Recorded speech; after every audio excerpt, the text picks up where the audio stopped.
Welcome back to the Joski and Goob podcast. I'm Joe Brown, aka Joski. And I'm Scott Brown, aka Goob. There we go. All right, it's been a while. We haven't made one of these in a while. This is technically the first one that's going to go up on YouTube. So we're going to talk about how the Tigers season went. We're going to talk about the NFL so far and the NBA so far because both sports are on at the same time. We're mostly going to talk about our guys, but then we're going to do through 10 weeks of the NFL season and then through like 10 to 12 games, depending on what your team is, of the NBA season, what our awards are, our championship pick, and maybe like some surprising and disappointing teams. First topic, the Tigers. The Tigers had a 15-game lead in the AL Central, and they lost it. They lost the division. Yes, they beat the the Cleveland Guardians, in the But they had the first round. 15-game lead at the All-Star break. Correct? Exactly, and we lost it, and we didn't win the division. But yes, we beat them in the playoffs, but still, and then a heartbreaking 5-game series loss to the Seattle Mariners. What are some things that you want the Tigers to do this season to bolster up this roster and compete for a championship next year? Well, we definitely need some bats. I mean, as much as I like Torres and, the rest of the guys, they just didn't come through when we needed them to. But I honestly think they'll dismantle the team if we can't sign Scooble. 100%. I mean, it's just going to fall apart. I don't care what other ace we could get. I mean, he's the ace in the hole. Everything should follow behind him. So they need to get him signed and not be a cheapskate as a team organization. Yeah. And you mentioned something to me the other day, because the Illiches run the Tigers and the Red Wings. When Mike Ilitch, the founder of Little Caesars, when he ran the Tigers, he didn't pinch pennies. He went out and got players. And I think his kids that are running it now just have gone down the rabbit hole of how to, pinch pennies to run an organization. So, we're starting to see things, not to get sidetracked, but we're starting to see the Red Wings turn around with them investing in players and personnel. So 100%. hopefully they can do the same thing with the Tigers. It was a lot of fun watching the Tigers this year, even though we had our ups and downs. Yeah. But from a guy who really lost interest in baseball from the strike back in the 90s, it was actually fun to watch baseball again. Oh, 100%. 100%. I haven't really been following baseball. I followed last year near the end of the season due to the resurgence because they sold at the deadline last year. They gave away players, got prospects in return, and went on a run and snuck their way in, beat the Astros first round, obviously took the Guardians to 5 games, and then Scooble gives up that big home run or the grand slam late in the game. I had the opportunity to watch him give up a grand slam to Shea Langoliers against the A's earlier this year. Yeah, I agree with you. It all starts with re-signing Scooble, and I didn't know this. There's no salary cap. I didn't know that until this season. There's no salary cap. In my notes here, I have 10 years, $500 million. You're going to get him until he's 40. You're going to get the best 10 years of his baseball career. Because in baseball, it's not like football or basketball. Players reach their stride at 30. Some players don't make it to the league until 30. Well, I think 29. They should follow. You look at the Dodgers. They went back-to-back World Series. And they're spending so much money. They signed Shohei Ohtani to a large deal and 100%. Restructured it. Yeah. I don't know why other teams aren't doing that. Just to say, to keep that player in their organization. Because he's not going anywhere. Oh, 100%. 100%. He, let me just read his 2025 stats. I believe this might be including playoffs. A 2.21 ERA, phenomenal. 241 strikeouts. He was second in the league, only behind, I guess he was behind Snell and Yesevich. But that's playoffs. That's the playoffs. Sorry, let me check regular season. So regular season, he was second with 241. He was behind Garrett Crochet of the Red Sox. But even then, if you look at playoffs, he had 36 strikeouts in the playoffs. He was third in strikeouts in the playoffs. He didn't play after October 10th. He did not play after October 10th. So Yesevich and Blake Snell are the only two people with more strikeouts than him, and they both played until Game 7 of the World Series. That's how long it took them to get more than him. Yamamoto, the World Series MVP, didn't even have as many strikeouts as he did, and he pitched 2 complete games. So if we're talking about in terms of postseason, so these are regular season, 2.21 ERA, 241 Ks, only 18 home runs given up, a .89 WHIP. That is insane. These are numbers we haven't seen. They haven't announced it, but he's gonna win his back-to-back Cy Young, his second Cy Young of his career. And who knows? He'll probably do it again next year. He'll probably get better next year because we play in an easy division. We should not have lost the division. We play in an easy division. A lot of the teams in the division don't like to spend money. They're all selling at the deadline.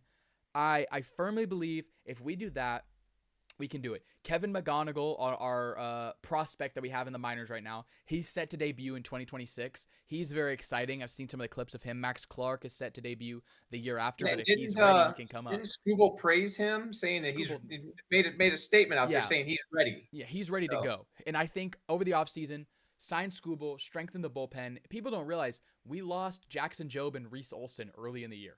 So our rotation would have been Flaherty, Mize, or Skubal, Flaherty, Mize, Jobe, Olson in the playoffs instead of Paddock and Morton and all those guys that I don't think they pitched for us because they were just not doing good.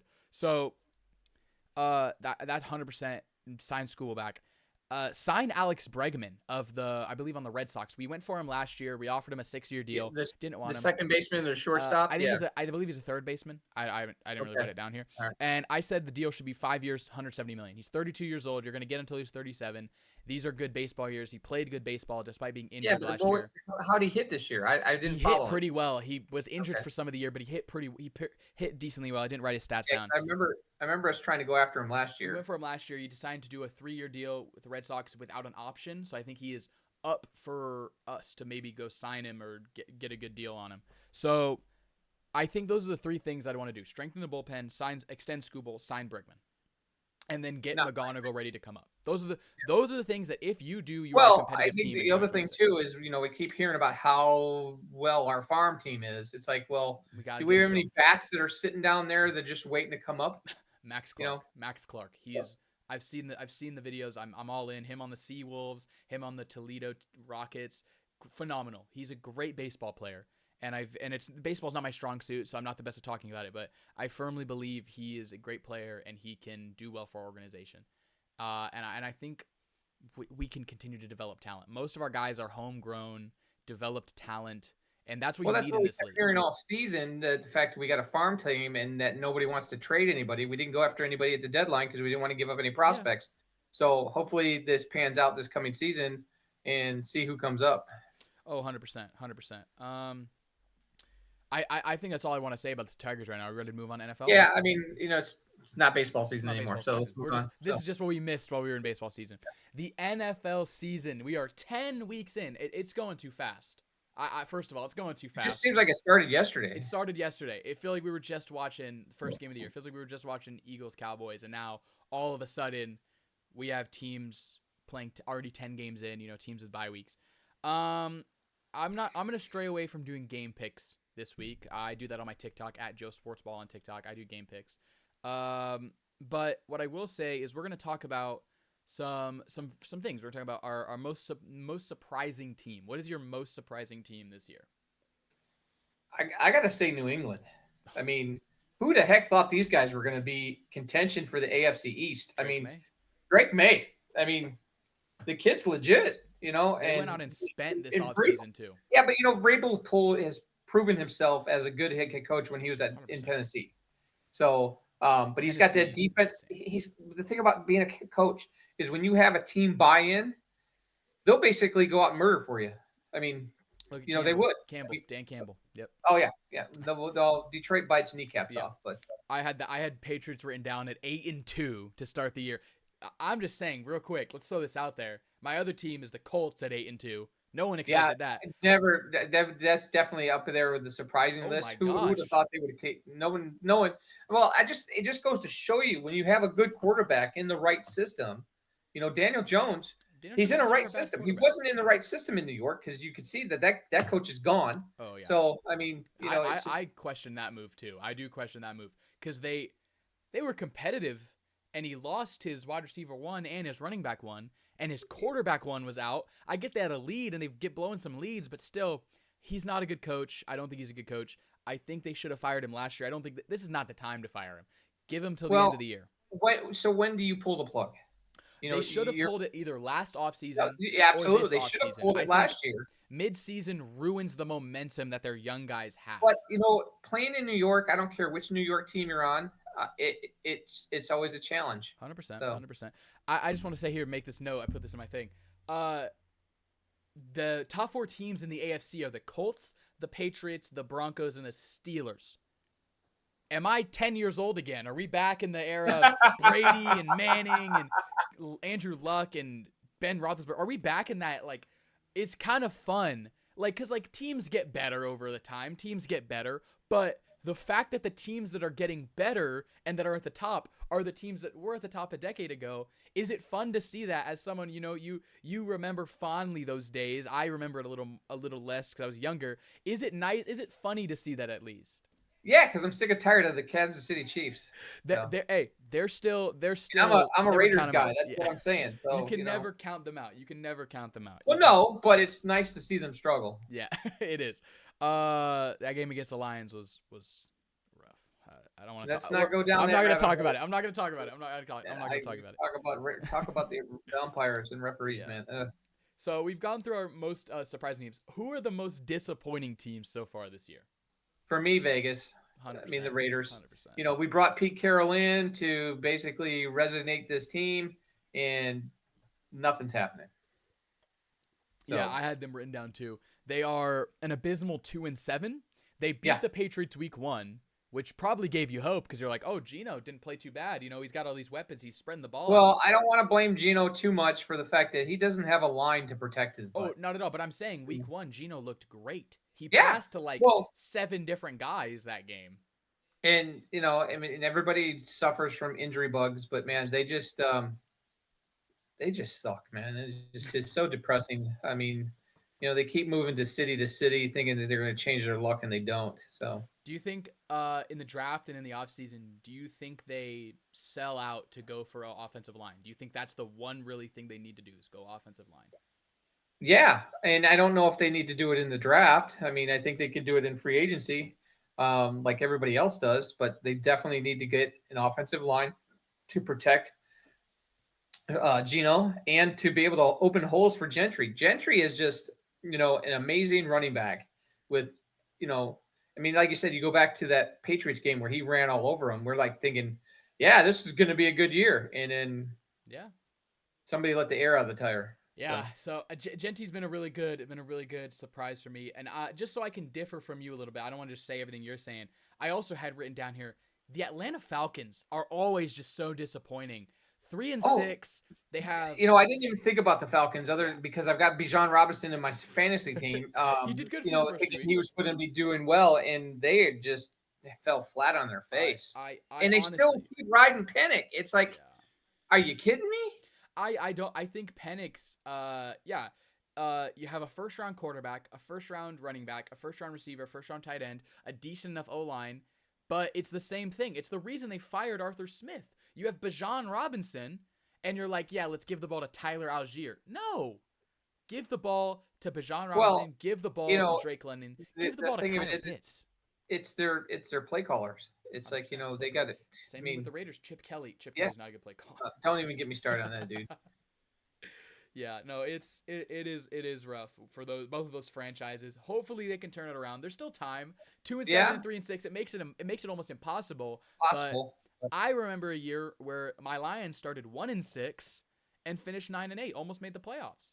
So I mean, you can have mid-season. Well, that's when Dan Campbell started calling the offense. So 100%. That was like Ben he's doing this year. That was Ben Johnson's first year where they wanted to fire him.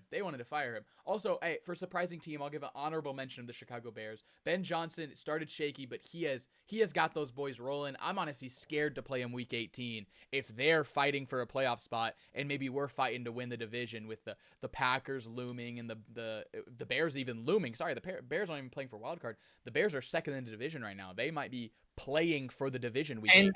Talk about surprises. I think that if you asked a lot of people, the NFC North is a surprising division.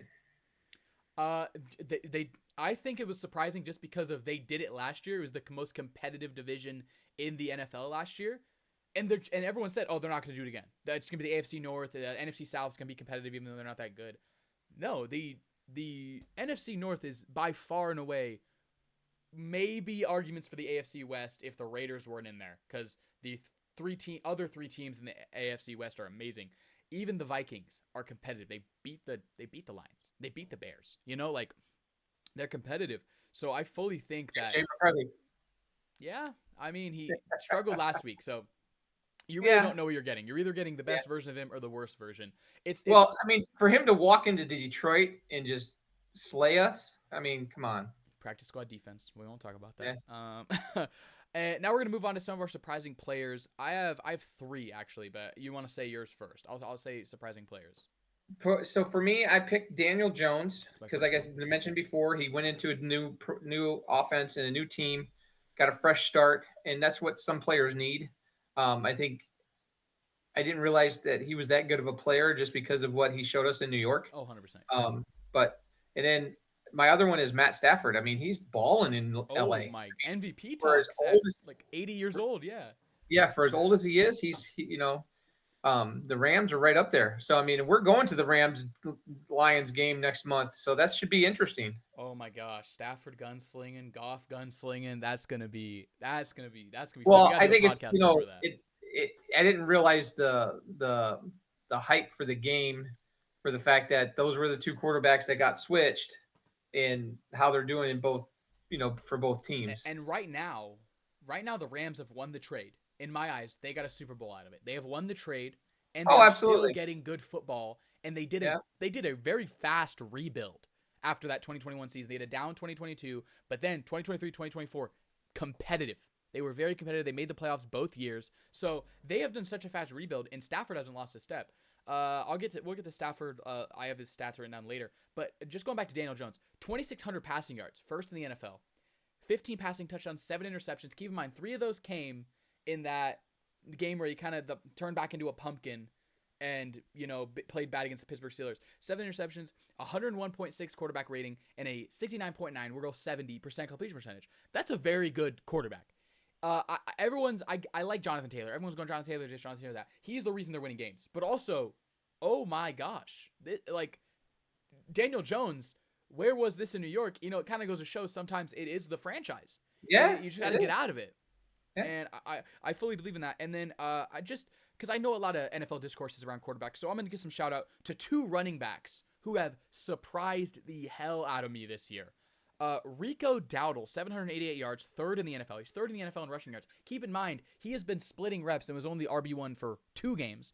And Javonte Williams, 716 yards. He's 6th in the league with 9 touchdowns. 2 guys that left teams are on new teams. Rico coming from the Cowboys, Javonte coming from the Broncos, and everyone was not expecting them to do well. Rico is the backup to Chuba Hubbard. Chuba Hubbard goes down. He has 2 in a row, 200-yard games, multi-touchdowns. He had a multi-touchdown game even with Chuba Hubbard in against the Green Bay Packers 2 weeks ago in a win over the Green Bay Packers. These guys have surprised me so much because it's just like you always think of like, oh, who's going to be top 3 in rushing yards? You say Jonathan Taylor, Saquon Barkley, CMC. Those are your 3 guys you probably thought going in the year. Maybe even Derrick Henry you throw in there. Maybe even those guys are going to be top in rushing yards. And Rico Dowdle comes out and does it. Javonte Williams comes out and has like a 2-touchdown night against the Eagles opening night. Obviously benefited from Jalen Carter not being in the game that night. But how do you feel about these running backs? I know you have a strong feeling about Rico Dowdle. You have him on your fantasy team, but Yeah, no, and I picked him up because you told me to. So I mean, he's actually quite surprising considering I didn't expect the Carolina offense to be so productive this year. I did because of the down years they've had the last couple of years. Yeah. So I would even put them in a disappointing tier because they've been surprising. Because how do you go from beating the Green Bay Packers then you lose to the Saints? Like that's just horrible. They had that was a divisional rival, yeah. and they played down to their competition, which teams do, which is sad because you're riding a high and then all of a sudden you got this terrible low. Oh yeah, 100%. I'm just saying of the fact of let me look. I'm looking for their schedule real quick. They had a prime opportunity with their schedule. If You just come off a win against the Packers. You beat the Packers. Okay, that's great. You're 5-4. If you beat the Saints and then the Falcons, you're 7-4 going into a Monday Night Football primetime game against a beat up 49ers team. They were in a prime position to go 8-4 and put themselves in a very good spot for the wild card. And I feel like you kind of douse all your momentum. You beat the Falcons next week. Yeah, you're 6-5, but even then the Falcons are looking to get revenge for what you did to them earlier where you blanked them, gave them 0. Yeah. And Yeah. I think that Falcons, hot take, I think the Falcons win that game in my opinion, honestly. Even though it's not even a hot take, they're favored. I think the Falcons win that game. But moving away from surprising players, disappointing players, I have 3. Derrick Henry, obviously 704 yards, he's 7th in the NFL, but he's just been he hasn't been his former self. He has not been himself. Well, you could take it a step further and say the Baltimore Ravens have been disappointing. 100%. I know Jackson was hurt, beginning of the season, but even before he was hurt, Henry had 3 games with fumbles that caused them to lose. Yeah. So I think that's been disappointing, and I think this isn't fair to him, but it's kind of been his career. I think Joe Burrow, after all the talk of MVP, you go down again. It's maybe not so much his fault as it is the offensive line, but even then, it's just always happens. I don't want him to turn into a what if, but he might. Joe Burrow hype, dude. I just never did. I always did. I always believed the Joe Burrow hype because last year he played like an MVP. He just didn't have the team to back it up. And this year it's showing you like, yeah, Joe Burrow's a great quarterback, but also you got to stay on the field. The best ability is availability. That's an overgrown saying, and I hate saying it, but it makes you feel old to say it. But no, that you have to be available as a player, and if you're not, then maybe you're not top 10. Maybe he should contact Tom Brady and get his conditioning coach. Maybe, or there's discourse of him getting traded in the offseason potentially. Well, I'm just saying, Brady played hurt. Yeah, Brady played hurt, but also Brady did have an organization that gave him an amazing O-line almost every year of his career. And for my third guy, I have a third one before we get to you, is we talked about him earlier, and this was my note. I don't know if stats were written down. Michael Penix Jr. And my only reason why he's disappointing, he's just been mid. He hasn't been bad. He hasn't been good. He's just kind of hanging around there, and you don't win games with a mid quarterback. You can't win games with a mid quarterback a lot of the time in this league. You can't win consistent games with a mid quarterback in this league. True. I have Josh Allen down. I mean, he is totally – he's playing good, but not at an MVP level like he played last year. Yeah, so we're talking in reference to his standard. In reference to his standard. I'm just saying for me, because he is my quarterback in all my fantasy Keep in mind, people, he's on his fantasy team. He's disappointing. I agree. I do agree with that. I do agree. I fully agree that, he's been disappointing to his standards and to your standards because you want 30 a night from him in fantasy.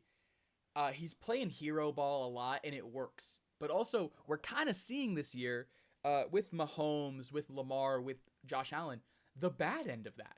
Because a lot of the stuff they do, a lot of their hero ball where they're throwing it last minute or pitching it last minute, a lot of their hero ball, it looks good when it's working. It looks good when it's working, but when it's not working, you look like an idiot. You look like an idiot when it's not working. So, yeah. And all 3 teams that we thought are usually top of the AFC are not even leading their division.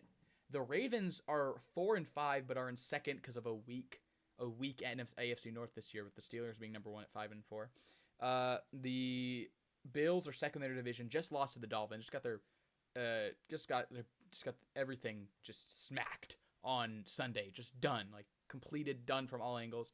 Defense wasn't playing well. Allen didn't play well. It felt like they were playing blindfolded. And they're not first in their division, and then the Chiefs are third in their division. The Chiefs are heating up, but still, they're third in their division. They're not. They just lost to the Bills, and then they had the bye week. But well, yeah, you're talking about going back 10 years, and when New England was on top, and everybody else was in that division. These teams were bad at that time too. So. Yeah. Yeah. It is quite refreshing actually to have good teams once again in the league. So, do you have any other disappointing players? Or did you just say Josh Allen? No, that was the only one that came to mind. All right. Just because. We're going to get into our awards here. And coach of the year, you can say who you think it is. Well, I've got two written down. I mean, Vrabel's right there because Yep. of what he's done with turning New England around. And then I wrote Ben Johnson just for the fact that you know if the Chicago Bears stay on course, he can be up there. I mean, you 100%. Yeah. talk about First year turning coach. Yeah. an organization around and within 1 year of being your first year as a head coach. That's something they got to look at. Oh, 100%. Yeah. I have written down here. He's the favorite. He's the odds on favorite. So I have some honorable mentions too. Shane Steichen of the Colts. Obviously, we talked about the Colts' success. We don't need to reiterate. 5-2, 8-2 record. Sorry, after an offseason of a lot of uncertainty, and oh my gosh, was there uncertainty about this Colts team? Thinking Anthony Richardson was going to be their starter. You go out and sign Jones, and it's like, well, what's that move? Jones sucks. What's that move you have there? But in all honesty, this year it has been a lot, and I mean a lot of just great play calling and great situational management. The end of the Colts game, being able to stay calm and go down there and call a good game against the best defense in the league, and you go and have Daniel Jones looking like a top 5 quarterback again. It's great what he's done, and I'm gonna give kudos to my two honorable mentions, two NFC West coaches. We're gonna go Mike McDonald from the Seattle Seahawks. They're a surprise team as well. I did not expect them to be as good as they are. With Sam Darnold too. Also, we're talking about quarterback resurgence here. And Kyle Shanahan. Kyle Shanahan keeping this San Francisco 49ers team together at 6-4. I will never praise the Niners a lot. You know how I feel about them, but still, like they Well, are let's still let's go good. back to the Seahawks for a Oh second. yes. You're surprised where I'm not because he's a Michigan guy. Yeah. He comes from the Harbaugh lineage, and excuse me. So this was coming. You know, he just needed to get his players, the right people on the bus, and he's 100%. got it. 100%. And Yeah. um, talk about Sam Darnold. Um, I never thought this guy would be a baller, but he, like I said, you get the right quarterback in the right system, things work. We'll just see, and I hate this, but we will see what happens come playoff time. That's Yeah, always no, horrible to true. say about Darnold, but that's what happened last year. The Vikings were 14-3, and the Rams dismantled them. So I don't know. We'll see. Yeah. It's shaping up to Well, be but like I a think what's Vikings team. helping Seattle is, they've got the resurrection of the Legion of Doom, that Oh, 100%. defense. And, McDonald's a defensive guy. That He defense was is our great. D coordinator at Michigan. He's got his defensive players in there doing what he wants them to do. Oh, 100%. Yeah. No, yeah. I like any three of those guys plus who you mentioned for coach of the year. I think those any of those guys can win it if they stay on pace. If they stay on pace. If there's a team with a resurgence, if the Raiders or the Falcons can resurge, their coach should be coach of the year. But if all these teams stay on course, I think if the season ended today, keep in mind all these awards, everything, and before you guys get mad, is if the season ended right now, if there was no Yeah. more games. Yeah. This is right now. This is at the moment. We're gonna move on here. Offensive Rookie of the Year. I wrote down Emeka Egbuka of the Tampa Bay Buccaneers. He's been asked to step up with Chris Godwin out, and then Mike Evans in and out. Now he's out for the year. Godwin's coming back. Honorable mention to my a good brother Tyler Warren, 617 yards. He leads the NFL. Tyler Warren. Before I talk about Egbuka, leads the NFL in tight end yards. Trey McBride is behind him. Granted, by like one catch, like 10 yards. But Tyler Warren has been an amazing resurgence. He's the leading receiver currently on the Colts as a tight end, on a team with Alec Pierce and Michael Pittman, who aren't bad receivers. They both have like 500 yards. Mecca Ibuka, though, 677 yards, ninth in yards, 6 touchdowns. He has single-handedly won them a few games early in the year. His ability coming out of Ohio State, oh my gosh, I wanted him in fantasy. One of our family members got to him first, but oh my gosh, he is phenomenal. He is very good, and I would not be surprised if he won this award and got over 1,000 yards on the season. All right. So these are just our opinions. Yeah. I wrote down Ashton Gentry as my rookie of the year right now, but now that I'm thinking about it, and you brought up Ohio State, which I hate, I'm going to put down Colton Loveland. I mean, I don't know what his numbers are in Chicago, but he's definitely uh, a great receiver for Caleb Williams. Yeah. So I mean, he may not get it, but I'm just Warren's going to throw it out. Warren's better. Warren's better. Tyler Warren, Penn State, he's better. Yeah, no, I can see that. Colston Loveland had his breakout game a few weeks ago against the Bengals in a very high scoring, high flying game, And he hasn't done and crap since, I but think he okay. can keep up though. I think he can keep up with it. Obviously, I don't like to ride the wave. That's why I didn't pick him up because I was like, it's a one off. He could have had one. People who got lucky by maybe not having a tight end or having like George Kittle or someone on like a bye and played him that week. Yeah. I think defensive rookie of the year. I think Ashton Denny's a great pick, by the way. I think he easily could win it because just the game that he had a few weeks ago where he single-handedly won them their second game of the year. I think any of those guys can win it if they can perform. It's just a matter of finishing the season. Now you got 7 games left. Some teams 8. Just got to finish it out. Defensive rookie of the year. I'm going Abdul Carter, but also I want to give honorable mention, even though he didn't play last week, to Will Johnson, Michigan guy. I'm going to give it to Abdul Carter right now. It's hard to quantify the defensive side of the ball with stats. I don't have any stats written down. It's hard to quantify that because of the fact that it's just like you just look at impact. And Abdul Carter is on an insanely amazing offensive line with Dexter Lawrence, Kayvon Thibodeau, Brian Burns, like really good defensive line with the New York Giants, and he's still showing an impact. I believe he has he has a sack or 2 on the year, has like a TFL or 2. He's getting tackles, so he is making this New York Giants defense very good, and he is helping out. And I think right now, if the season were to end, I think him or potentially Will Johnson would win the defensive rookie of the year. Who would you go with? I didn't write anybody down. Oh, all right. Hey, I understand. If we don't know, we don't know. Hey, we're never gonna claim we know stuff that we don't on this channel. All right. Let's move on to our offensive player of the year and defensive player of the year. I will start with my offensive player of the year, Jackson Smith-Njigba from the Seattle Seahawks. I know you probably don't like him. He's another Ohio State guy, but I gotta like him. He's on my fantasy team. I mean, so. yeah. 1,041 yards on the season, first in the NFL, 5 touchdowns, 118.1 yards per game so far, 7 receptions per game. That is absurd. And my honorable mentions here are Jamar Chase and Puka Nacua. It's insane. Jamar Chase and Puka Nacua both having great years, but just Smith-Njigba's just been insane. 7 receptions a game. Well, I think you got to give Chase more benefit because he doesn't have a quarterback throwing to him. Hey, Joe Flacco's a real quarterback. Well, dinosaur years. Yeah, maybe. Who do you have written down? I wrote down Jonathan Taylor just because of his offensive production. And 100%. like you said earlier, if it wasn't for him, even though Daniel Jones is playing really well, he's carrying the load for that offense. So yep, a lot of those runs that I've seen in his highlights remind me of Barry Sanders. 100%, yeah. When you're running behind, I mean, even though their O-line is okay in Indy, but I think they have the best left guard in the NFL. They have Quentin Nelson. Well, they have a really good left guard. There's 5 of them out there. I know. But I grew up watching Barry Sanders run behind no offensive line and make things happen, and that's what he reminds me of getting stuff done. The 80-yard run he had on Sunday was insane. It was done, insane. And then he still went there. I fully believe in that, and we'll get to why I didn't put him as offensive player of the year in a little bit. We'll get to why I didn't put him. Defensive player of the year, I'm going Myles Garrett. He's averaging, and this is averaging, 2 tackles per loss per game. Tackles for loss per game, 2. He has 11 sacks and 1 forced fumble.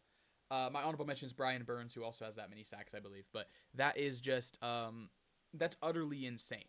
Like, the season Myles Garrett had. He had a 5-sack game against New England with a revamped offensive line, and they lost. But he's defensive player of the year to me, in my opinion. Who do you got? I got Nick Bonito from Denver for the fact that, he's carrying that defense. I'm not a Sean Payton fan, but he did good things in New Orleans, and he's finally getting things turned around in Denver. I don't like it for the fact that he's, Denver's in my Raiders division. But anyways, got to give Sean Payton some credit. He's got that defense in rolling. And it just seems like you don't hear a lot of names coming out of Denver. These are guys that are just like playing the game because they love the game, and they weren't, on highlight reels for other teams. So yeah, I love the Denver defense. If you're one of the best players on the best defense, you deserve to be in the conversation. Denver's defense is phenomenal. We're going to go back to that. The reason they're winning games is their defense. They're winning games because of their defense, because they picked up Dre Greenlaw from the San Francisco 49ers, and Hufanga from the 49ers came along with him. They have Pat Surtain, who won Defensive Player of the Year last year. And they have a very good defense. So I understand your point of a lot of guys don't hear the names of just because the game's more offensive favored, media is offensive favored. So I think when we can give respect to defensive players, we should. So I agree with that. I think him or Myles Garrett would deserve to win it. And now we come to we're gonna agree on here comeback player of the year, Aiden Hutchinson. 2 quarterback hits per game, third in the NFL in that. 7 sacks, 4 forced fumbles, 1 fumble recovery. He has been a force this year. Even if he's not getting sacks, he's been a force.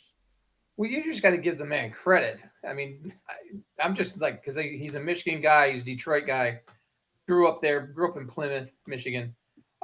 Just his work ethic and try to get back. That injury that he had last year probably would have forced 95% of people to retire. Oh, 100%. They would have just walked away from the game. I mean, like, that but his mentality was just, I'm coming back. I'm going to be back better than before. Yeah. And he's proven it, and he deserved that contract. Oh, 100%. And I remember last year, the timeline was that granted we didn't, if the Lions made the Super Bowl, he would have played in that game. He was ready to go. Maybe not 100%, but he was willing to play if we made the Super Bowl.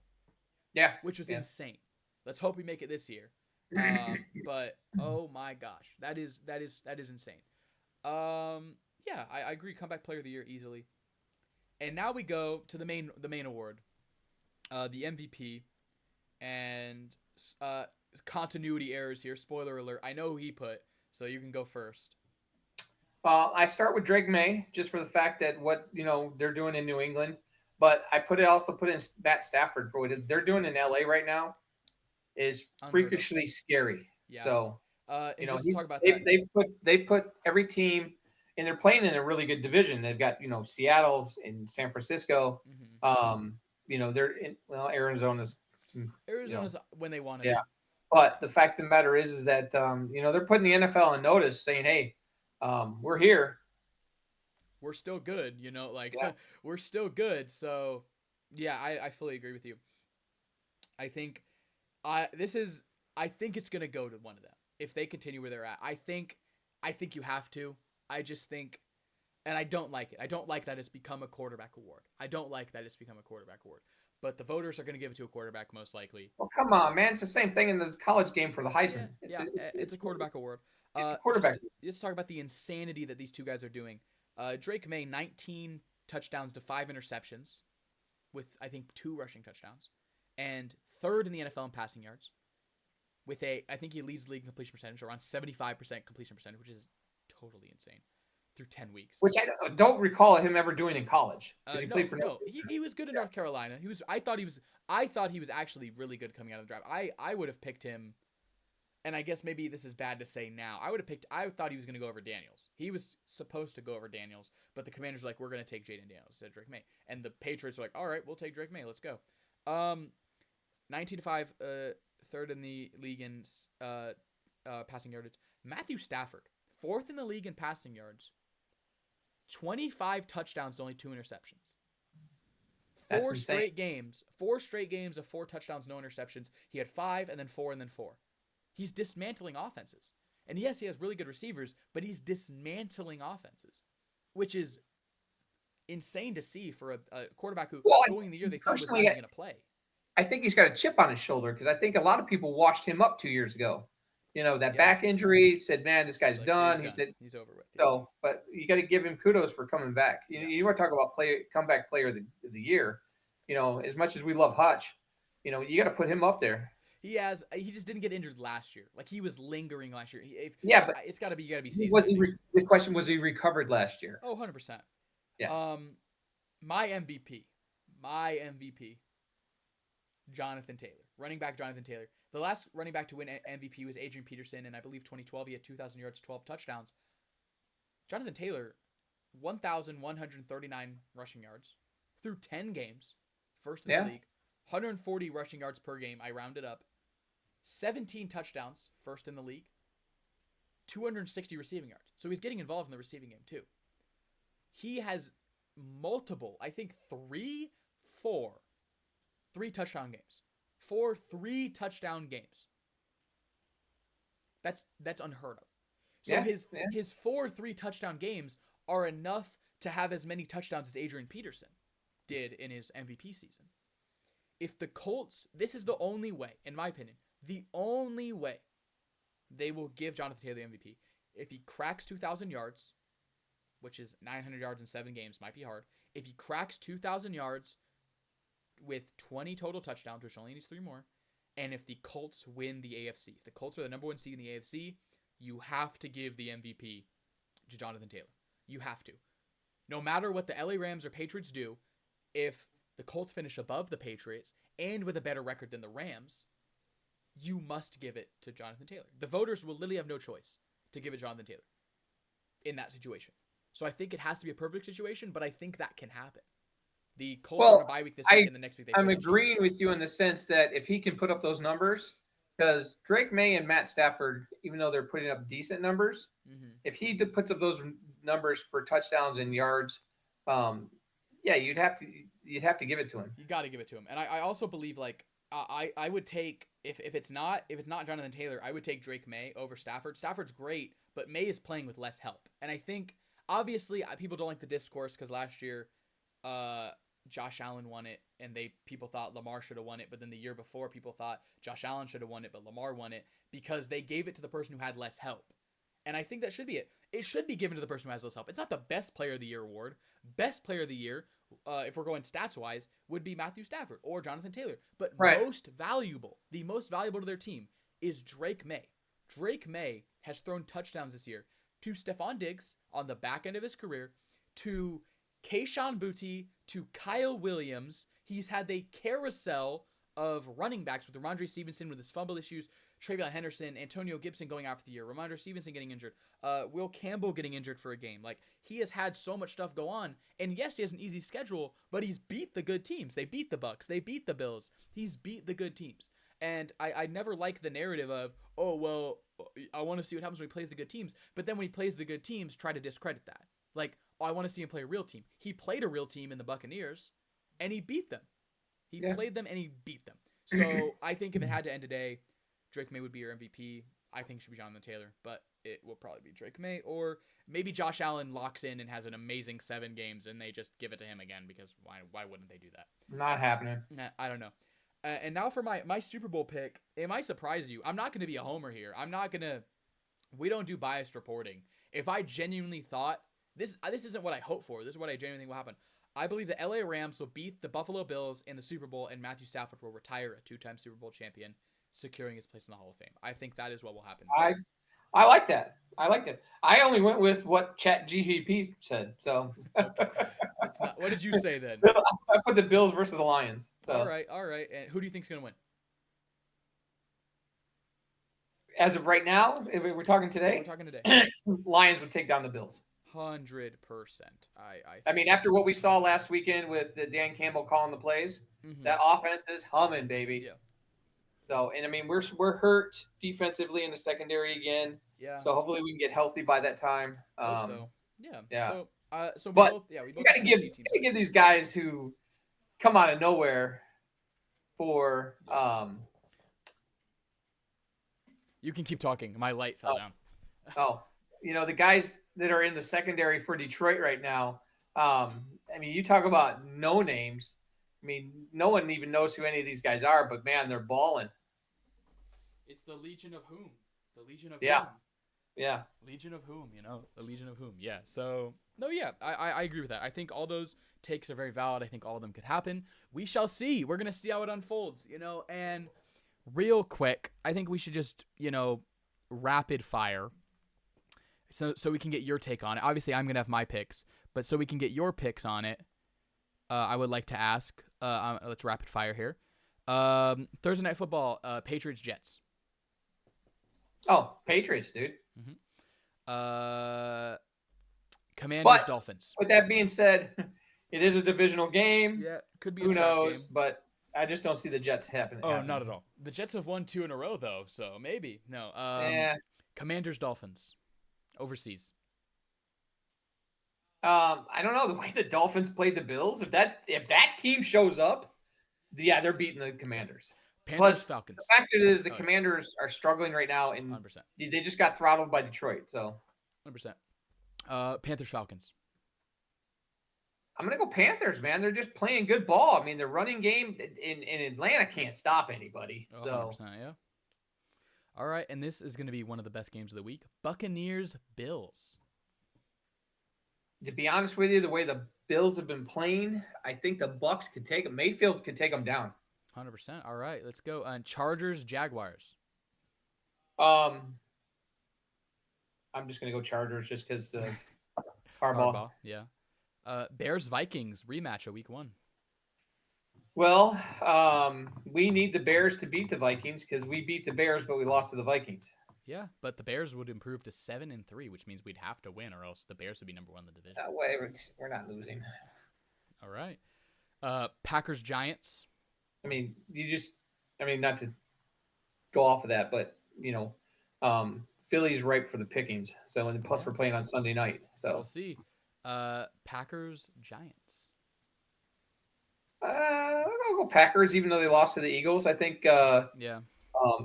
Packers have a better squad and they're better coached. So, and plus the fact that the Giants don't have a coach now. So, and Dart is out with a concussion, or questionable, not out. He's questionable with a concussion. Yeah. Well, we saw what Russell Wilson did, and they didn't do nothing. So, Bengals Steelers.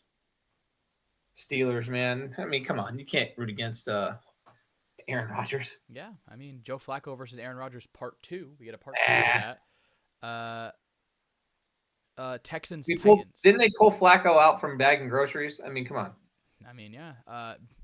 Being the quarterback for the Browns is basically bagging groceries. Texans Titans. Texans are Texans are with I think the Texans have kind of turned a corner. I think they're starting to play better ball. Winning last week without Stroud. Yeah. Defense took So I think they're on a roll. I think they have one of the best defenses in the NFL. We're going to go 49ers Cardinals, another divisional matchup. Oh, Niners. Game of the I hate to say that. Yeah. So. One of my favorite games of the week, Seahawks Rams. Now that's going to be a good game. Shootout, probably. I'm just going to go with my Michigan side. I'm just going to go Seahawks. I think McDonald can get that team, especially that defense. I think he can rattle Stafford, and honestly, I don't think Stafford has seen a secondary like Seattle secondary right now. 100%. Witherspoon has been phenomenal all year, 100%. Ravens Browns. That's a who cares. Ravens probably, yeah. Yeah. Let's go Chiefs Broncos. I'm gonna say Broncos, man. I think Sean Payton can take down the Chiefs. 100%. And then Monday Night Football. Cowboys versus the Raiders. Well, Cowboys are, as much as I hate to say this, I think the Cowboys are going to run all over the Raiders. I don't know. I wouldn't trust the Cowboys defense to stop the JV team I coach, so I don't know. Well, so that's okay. Pump the brakes for a second. If Gentry can get off and run against that D line, then the Raiders have a shot. Oh yeah, I agree with that. I 100%. I just don't trust the Raiders' offensive line to protect Geno for him to be able to make good decisions. If he can hand the ball off all night, then he'll be fine. Yeah, no, that is obviously probably the plan. That is definitely probably the plan. Sorry, I'm looking at the schedule. Yeah, that's it for the game picks. That is it for the NFL. So we have I have Rams over Bills. He has Lions over Bills. So we both have the Bills ending in heartbreak for the 5th time, and I think the city of Buffalo would probably burn to the ground. It would probably burn to the ground if they lost another Super Bowl. Well, maybe they're hoping their new stadium is going to change their look. Hopefully. We're going to go to the NBA. We're going to end the podcast off with NBA because I watch basketball a good amount. He watches basketball a decent amount when we can. Let's go to our most surprising team. I'm going to flat out say about my Detroit Pistons. Yeah, I agree. Who saw that? I knew they were good, but Cade is just playing lights out, man. And he's got a good supporting staff. Yeah. He's got good players around him. And, Duran's been Bickerstaff has got this team going. And I think Bickerstaff has something to prove this year coming off of last year. I miss Malik Beasley. I know Duncan Robinson was a great hire, but I miss Malik Beasley. Obviously, that whole gambling investigation. But sometimes, that locker room's got to change so that, you get the right synergy. Yeah. I agree Pistons, but I'm going to offer a separate standings to a team that I think flies under the radar. The 7-4 Miami Heat. The 7-4 Miami Heat they haven't had Tyler Hero all year.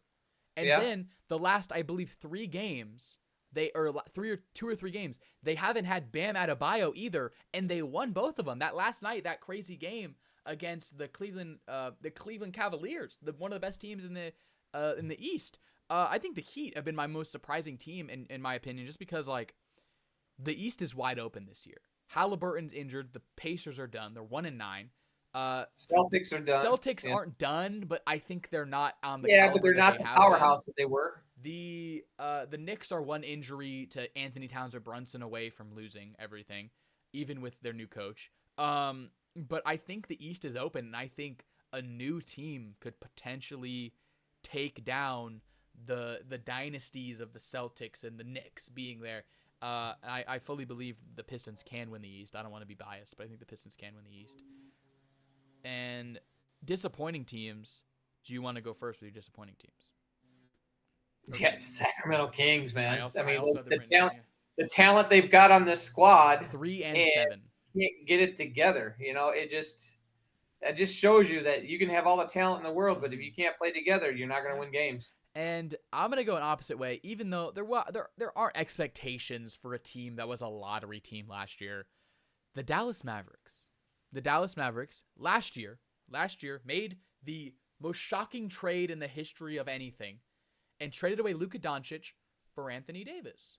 Anthony Davis and I believe like Max Christie. And Nico Horner. Sorry, that's a Cubs player.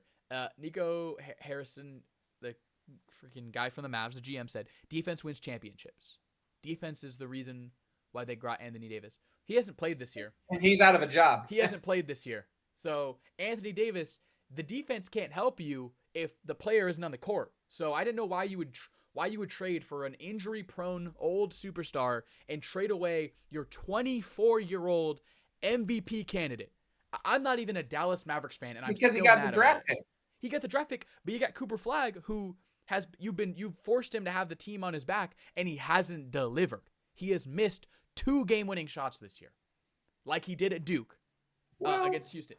He's young. I get it. He's young. I have him. Spoiler, I have him on my list for one of my 2 Rookie of the Year candidates. But still, he is not fit to run the game. So I think you've been a disappointing team this year. Maybe when Davis and Kyrie comes back, you make a run. But right now, you're 3-8. You're not doing well. You're looking like you might get another number 1 pick if you keep playing like that, if the Pelicans stop messing around. But yeah, that's my disappointing team is the Dallas Mavericks. Because just in watching what Luka's done this year, you watch and you're like, Dallas fans, I don't know how you can put on a Laker game. Well, yeah, but isn't that AD in Dallas about out the door? AD? No. Or the you mean the GM? Yeah. No, I don't think they're gonna fire him. I've seen a few posts they're talking about firing him. They're probably talking about it, and they probably will. Yeah. But right now they haven't. Who's your coach of the year so far? Maybe you don't know as much about coaches in the NBA, but do you have a coach of the year pick?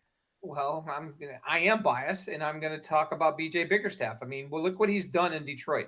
When he got booted in Cleveland and came to Detroit, what he's done over the last 2 to 3 years in Detroit is proof in the pudding. 100%. He's a great head coach. Yeah. I'm offering we're basically just saying our surprising team, because I'm going Eric Spoelstra from the Miami Heat. Being able to adjust to the injuries that he's had on his team and playing with this team that he traded at the deadline, traded away Jimmy Butler and got Wiggins. Wiggins is playing out of his mind.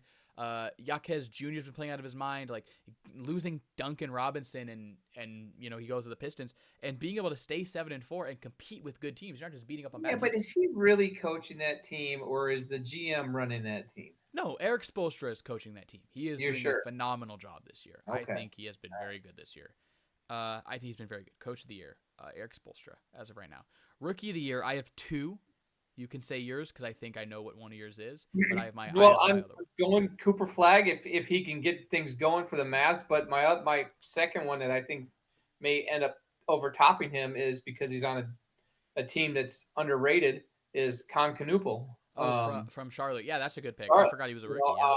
I don't think he's getting enough credit. Plus, he's not in one of the top tier franchises. Yeah, no. So, I agree. I can agree with that. So Cooper I mean, you Flag. think Yeah, about this kid, what he could do if he was actually playing for like a top tier for like yeah, Miami or for Detroit or yeah. for Boston or even filling in for on Indiana. You know, For the Pacers. Yeah. I have Cooper Flag. His stats here. He's averaging 15.7 rebounds, 3 assists, shooting 42% from the field, 26 from the three, and 89 from the free throw line. Really good start to the year, being efficient. Not the best in clutch situations, but he's young. I get it. I doesn't have much of a supporting cast. I'm going to offer from the 76ers VJ Edgecombe as my rookie of the year. He had that 34-point performance to start the year against game one. I think it was against the Celtics. I don't remember. He is 16 points per game. I believe he's averaging 16, 6, and 4. I don't remember which. I think that might be rebounds. It might be 6 rebounds. Let me check. I kind of sometimes I'm not as organized with what I want on here. Where is he at? Edgecombe. He's averaging 16 points, 6 rebounds, 4 assists, shooting 42 from the field, 36 from the three, and 75 from the free throw line. Very, very efficient splits, very good shooting percentages, and he's had some big nights. He had a 30-point performance on opening night. I think he's doing really good. He's a high flyer. He's very good. So I think he's my rookie of the year right now. Defensive player of the year. I hope we can agree on this. We can say it on 3, 1, 2, 3. Victor Wembanyama. Wembanyama. the guy's playing lights out, and he's good on the offensive side of the ball too. So I mean, come on. I've only written down his defensive stats. 4 blocks per game, first in the league. Yeah. 1.2 steals per game. And this isn't maybe what they factor in, but he's averaging 12.5 rebounds per game. We'll say 13. 36 have been defensive rebounds. Dude, 36 defensive rebounds. Like, so you know who he's reminding me of? Didn't we not just watch an episode of Henry Danger when Westbrook was playing against Henry and just smacking the ball out every time he shot the ball? That's what Wembanyama is doing to the rest of the league. Yeah, it's insane.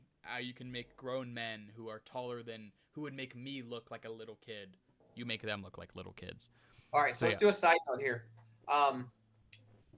We haven't really talked about college ball, and we won't go down that rabbit hole right now. But just for the fact, what is up with the 7'2", 7'3" players in college right now?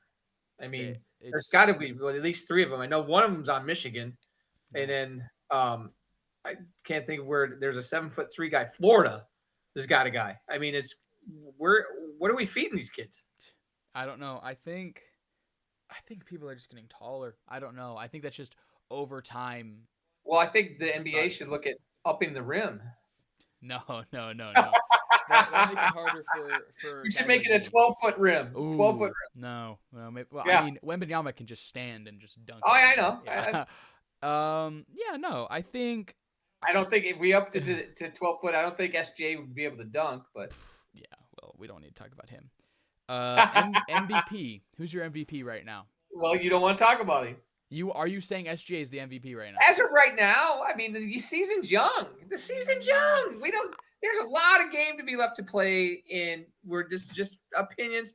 I think he could do a back-to-back. It's hard to beat somebody who's already beaten it. But like I said, the season's young. There's a lot of basketball to be played. Guys are going to come up and shine. I mean, it's just wait and see. Can I offer you 2 guys and their stats? Sure. Luka Doncic averaging 37 points, 9 assists, 9 rebounds, shooting 49% from the field. Yeah, but can he stay healthy? I'm saying 79% from free throw line.